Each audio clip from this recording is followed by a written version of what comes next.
দুইটা দেশের যুদ্ধবিরতির মেয়াদ মানে ৬০ দিন ছিল, সেটা শেষ হয়ে গেছে। এখন আর কোনো মেয়াদ নেই। ফলে তেলের দাম আবারও ব্যারেল প্রতি $৯০ ছাড়িয়ে গেছে। এর চাবিকাঠি আসলে আমেরিকা, ইরানের হাতে। তারা দুই দেশ যদি চায় তাইলে সম্ভব। ইরান যুক্তরাষ্ট্র যুদ্ধবিরতি শেষ, $৯১ উপরে উঠল তেলের দাম। তেলের দাম খুবই স্পর্শকাতর বিষয় বিশ্বে, মধ্যপ্রাচ্যে। যখনই কোনো গোলযোগ শুরু হয় তখনই তেলের দাম বেড়ে যায়। অনেকটা শেয়ার বাজারের মতন, যখন শান্তি হয়, স্বস্তি হয়, তখন তেলের দাম কমে যায়। অদ্ভুত বিষয়, ঘটনাটা তাই ঘটেছে। বিশ্ববাজারে মঙ্গলবার তেলের দাম বেড়ে ৬ সপ্তাহের মধ্যে সর্বোচ্চ পর্যায়ে উঠেছে। এশিয়ার বাজারে আজ সকালে ব্রেন্ট ক্রুডের দাম ব্যারেল প্রতি $৯১.৬ ওঠে। আগের দিনও দাম বেড়েছিল $2 বেশি। যুক্তরাষ্ট্র এবং ইরানের যুদ্ধবিরতির মেয়াদ শেষ হওয়ার পর মধ্যপ্রাচ্যে আবার উত্তেজনা দেখা দিয়েছে। তার জেরে চলতি সপ্তাহে প্রথম 2 দিনে তেলের দাম বেড়েছে। ফলে তেলের দাম আবারও ব্যারেল প্রতি $৯০ ছাড়িয়ে গেছে, খবর রয়টার্স। এবং এটা $১০০ উপরে উঠতেও কোনো নেই, কারণ এখন ওই যে দুইটা দেশের যুদ্ধবিরতির মেয়াদ মানে ৬০ দিন ছিল, সেটা শেষ হয়ে গেছে। এখন আর কোনো মেয়াদ নেই। এখন দুই পক্ষই আর মেয়াদ বাড়ানোর পক্ষপাতী না। তো যখন মেয়াদ বাড়ানোর পক্ষপাতী না, তখন কি হয়? তখন যুদ্ধ হয়। তার মানে আবার সেই যুদ্ধ অবস্থার মধ্যে চলে গেল বিশ্ব, বা ইরান, যুক্তরাষ্ট্র, ইসরায়েল। এখন আবার যে কোনো পক্ষ হামলা করতে পারে, যুক্তরাষ্ট্র করতে পারে, ইরানও করতে পারে। তো এইরকম একটা পরিস্থিতিটা উত্তেজনা তৈরি হয়েছে। সেই উত্তেজনার প্রভাবটা পড়ছে তেলের বাজারের উপর। 2026 সালের 8 এপ্রিল যুক্তরাষ্ট্র এবং ইরানের মধ্যে প্রাথমিকভাবে 2 সপ্তাহের যুদ্ধবিরতি হয়েছিল।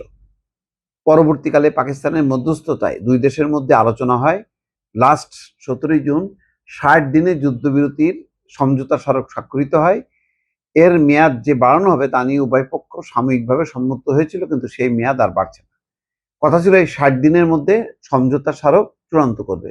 যে 14 দফা সমঝোতা হয়েছিল, সেই সমঝোতাটা তারা ফাইনাল করবে, কিন্তু সেটা হয়নি। মাত্র সপ্তাহখানিক আলোচনা চলেছে, তারপরে আবার যা তাই। যুদ্ধবিরতির মেয়াদ বাড়ানোর বিষয়ে অনিশ্চয়তা তৈরি হওয়ার পর ইরান জানায় তারা পূর্ণ আক্রমণাত্মক সামরিক অবস্থানে চলে যাবে। অন্যদিকে যুক্তরাষ্ট্রও যুদ্ধবিরতির মেয়াদ বাড়াতে রাজি হয়নি। এ কারণে মধ্যপ্রাচ্যে সংঘাত আরো ছড়িয়ে পড়ার আশঙ্কা তৈরি হয়েছে। তো একটাই ভরসা যে যুক্তরাষ্ট্র এখন কনজারভেটিভ, কারণ তার অনেক ক্ষয়ক্ষতি হয়েছে, তার মজুদ ক্ষেপণাস্ত্র, গোলা বারুদ প্রভাব পড়েছে, কমে গেছে। সেটা রিপোর্টে আসার পর মার্কিন সামরিক নেতারা বলছেন যে এই মজুদ দিয়ে আর যুদ্ধ চালানো ঠিক হবে না, আগে মজুদ বাড়াতে হবে, তারপরে চিন্তা। তো এই কারণে এখন থেমে আছে যুক্তরাষ্ট্রের পক্ষ থেকে হামলা। বিশ্বের অন্যতম গুরুত্বপূর্ণ জ্বালানি পরিবহনের পথ হরমুজ প্রণালী নিয়েই উদ্বেগ এখন তেলের বাজারে সবচেয়ে বেশি উদ্বেগ। ইরানের সঙ্গে আলোচনায় অগ্রগতি না হয় এই প্রণালী দিয়ে জাহাজ চলাচল উল্লেখযোগ্যভাবে কমেছে। গত শনিবার সেখানে মাত্র 5টি তেলবাহী জাহাজ চলাচল করেছে। গত রোববার কোনো ট্যাঙ্কারই সেখানে যায়নি।